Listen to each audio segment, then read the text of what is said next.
दोस्तों, शेयर बाजार एक ऐसी जगह है जहां हर कोई अमीर बनने का सपना लेकर आता है। कुछ लोग इस खेल में कामयाबी की सीढ़ियां चढ़ते हैं तो कुछ अपनी जमा पूंजी गंवा बैठते हैं। क्या आपने कभी सोचा है कि ऐसा क्यों होता है?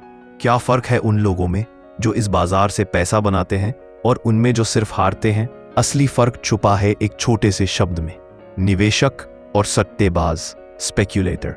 क्या आप जानना चाहते हैं कि आप इन दोनों में से कौन हैं? तो दोस्तों, आज हम इस रहस्य से पर्दा उठाएंगे और देखेंगे कि बेंजामिन ग्राहम की इस महान किताब द इंटेलिजेंट इन्वेस्टर का पहला चैप्टर हमें क्या सिखाता है। नमस्कार दोस्तों, स्वागत है आपका आपके अपने चैनल स्टॉक बुक वॉइस में।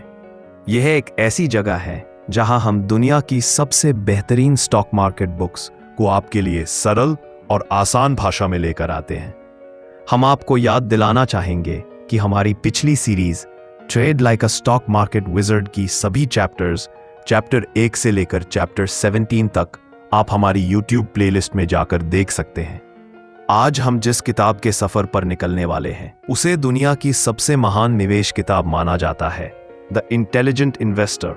और इसके पहले अध्याय में बेंजामिन ग्राहम हमें दो बहुत ही महत्वपूर्ण कॉन्सेप्ट से रूबरू कराते हैं, इन्वेस्टमेंट वर्सेस स्पेक्यूलेशन। तो चलिए शुरू करते हैं। One defining investment. Benjamin Graham कहते हैं कि एक सच्चा निवेशक इन्वेस्टर वो होता है जो 3 मुख्य सिद्धांतों पर काम करता है। पहला सिद्धांत, गहन विश्लेषण, थोरो एनालिसिस। एक निवेशक किसी भी स्टॉक को खरीदने से पहले उस कंपनी की पूरी छानबीन करता है। वो देखता है कि कंपनी क्या काम करती है, उसके प्रॉफिट्स कैसे हैं, उसके कर्जे कितने हैं और उसका भविष्य क्या है। दूसरा सिद्धांत, मूलधन की सुरक्षा, सेफ्टी ऑफ प्रिंसिपल। एक निवेशक के लिए सबसे जरूरी है उसका पैसा सुरक्षित रहे। वो ऐसा निवेश नहीं करता जहां उसके मूलधन के डूबने का खतरा ज्यादा हो। तीसरा सिद्धांत, संतोषजनक रिटर्न, एडिक्वेट रिटर्न। एक निवेशक समझता है कि उसे अपनी मेहनत का फल जरूर मिलेगा, लेकिन वो रातों रात अमीर बनने की उम्मीद नहीं रखता। वो लंबे समय में एक संतोषजनक टिकाऊ रिटर्न चाहता है। अब इसे एक कहानी से समझते हैं। कल्पना कीजिए, आपके पास कुछ पैसे हैं और आप एक बिजनेस शुरू करना चाहते हैं। क्या आप आंखें बंद करके कोई भी दुकान खरीद लेंगे? नहीं ना। आप पहले उस जगह की रिसर्च करेंगे, देखेंगे कि वहां ग्राहक आते हैं या नहीं, आसपास कोई और कंपटीटर तो नहीं है, और यह भी सोचेंगे कि क्या आपका बिजनेस आने वाले 5 से 10 सालों में चल पाएगा। दोस्तों, यही सोच एक निवेशक की होती है। अब इसी सोच को स्टॉक मार्केट पर लागू करते हैं। मान लीजिए आपको इन्फोसिस का स्टॉक खरीदना है। एक निवेशक पहले क्या करेगा? वो इन्फोसिस की सालाना रिपोर्ट, एनुअल रिपोर्ट पढ़ेगा, देखेगा कि कंपनी का मैनेजमेंट कैसा है, पिछले 10 सालों में कंपनी के प्रॉफिट्स और रेवेन्यू कैसे रहे हैं। यह भी देखेगा कि कंपनी पर कोई बड़ा कर्ज तो नहीं है। और सबसे जरूरी, सोचिए, क्या ये सब करना आसान है? बिल्कुल नहीं। इसमें समय और मेहनत लगती है, लेकिन यही वो रास्ता है जो आपको सुरक्षित रखता है। तो बताइए, क्या आप ऐसा करने के लिए तैयार हैं, या आप सिर्फ दूसरों की बातें सुनकर कोई भी स्टॉक खरीदने के लिए तैयार हैं? 2. Defining speculation. अब आते हैं दूसरे खिलाड़ी पर, सट्टेबाज, स्पेक्यूलेटर। बेंजामिन ग्राहम कहते हैं कि सट्टेबाज का खेल निवेशक से बिल्कुल अलग होता है। सट्टेबाज के पास ऊपर बताए गए 3 सिद्धांत नहीं होते। सट्टेबाज क्या करता है?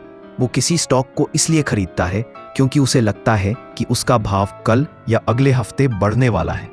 उसका फोकस कंपनी के बिजनेस पर नहीं, बल्कि बाजार के उतार चढ़ाव पर होता है। उसका एकमात्र मकसद होता है जल्द से जल्द पैसा बनाना। इसे एक आसान उदाहरण से समझते हैं। आप एक सब्जी मंडी में गए हैं। वहां एक शख्स ने देखा कि आज टमाटर के भाव गिर रहे हैं, तो उसने रातों रात सारे टमाटर खरीद लिए, इस उम्मीद में कि कल भाव बढ़ जाएगा। उसे इस बात से कोई फर्क नहीं पड़ता कि टमाटर कहां से आ रहे हैं या उनकी क्वालिटी कैसी है। उसका एकमात्र मकसद है सिर्फ भाव में बदलाव से पैसा कमाना। यही सोच एक सट्टेबाज की होती है। स्टॉक मार्केट में एक सट्टेबाज क्या करेगा? मान लीजिए टाटा मोटर्स का स्टॉक कुछ दिनों से लगातार ऊपर जा रहा है। एक सट्टेबाज यह खबर पढ़ेगा कि टाटा मोटर्स ने कोई नई इलेक्ट्रिक कार लॉन्च की है। वो तुरंत स्टॉक खरीद लेगा, बिना यह देखे कि कंपनी का कर्ज कितना है, उसकी कमाई क्या है या उसका फ्यूचर कैसा है। उसका ध्यान सिर्फ इस बात पर है कि कल ये खबर और फैलेगी तो शेयर का भाव और ऊपर जाएगा। वो कुछ ही दिनों या हफ्तों में उसे बेचकर प्रॉफिट कमाना चाहता है। तो दोस्तों, क्या आप इस बात से सहमत हैं? क्या आप अपनी मेहनत की कमाई को सिर्फ किसी के कहने पर या हवा के अंदाजे पर लगाना चाहेंगे? जरा सोचिए। 3. The danger of speculation. Graham हमें बताते हैं कि सट्टेबाजी अपने आप में गलत नहीं है, लेकिन इसे सही तरीके से और सीमित मात्रा में करना चाहिए। समस्या तब पैदा होती है जब लोग खुद को निवेशक मानकर सट्टेबाजी करते हैं। उदाहरण के लिए 1999-2000 के .com बबल को याद कीजिए।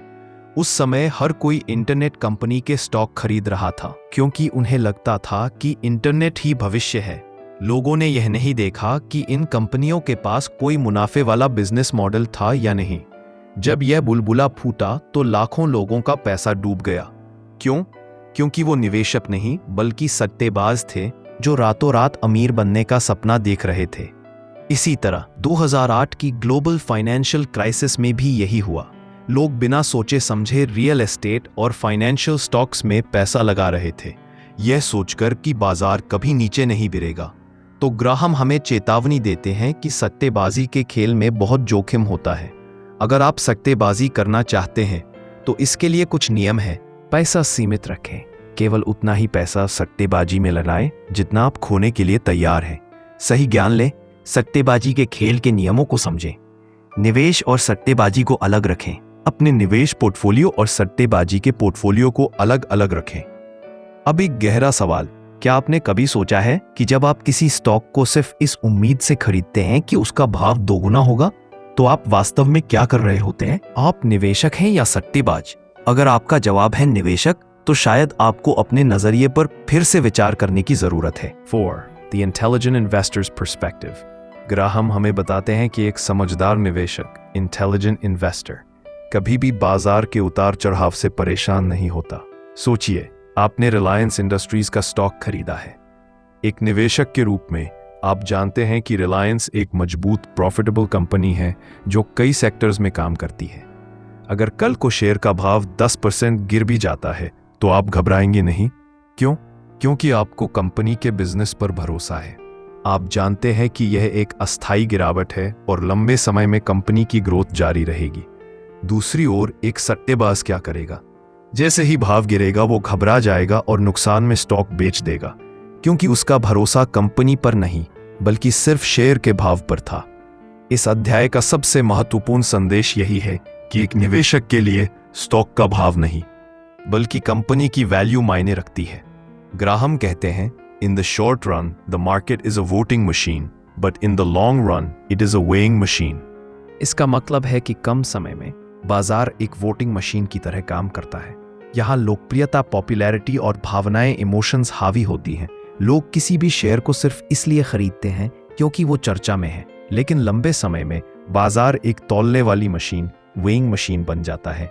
यहाँ सिर्फ कंपनी के असली मूल्य, ट्रू वैल्यू की पहचान होती है। एक अच्छी और मजबूत कंपनी का भाव आखिरकार ऊपर ही जाता है। तो दोस्तों, इस महान अध्याय से हमने कुछ बहुत ही महत्वपूर्ण बातें सीखी। निवेशक, इन्वेस्टर वो होता है जो विश्लेषण करता है, अपने पैसे की सुरक्षा का ध्यान रखता है और संतोषजनक रिटर्न चाहता है। सट्टेबाज, स्पेक्युलेटर वो है जो सिर्फ भाव के उतार चढ़ाव से पैसा कमाना चाहता है। उसका खेल हवा, अंदाजे और भावनाओं पर आधारित होता है। समझदार निवेशक हमेशा कंपनी के बिजनेस और उसकी सही वैल्यू पर ध्यान देता है, न कि बाजार के शोर पर। याद रखें, लंबे समय में बाजार सिर्फ और सिर्फ कंपनियों के असली मूल्य को ही पहचानता है।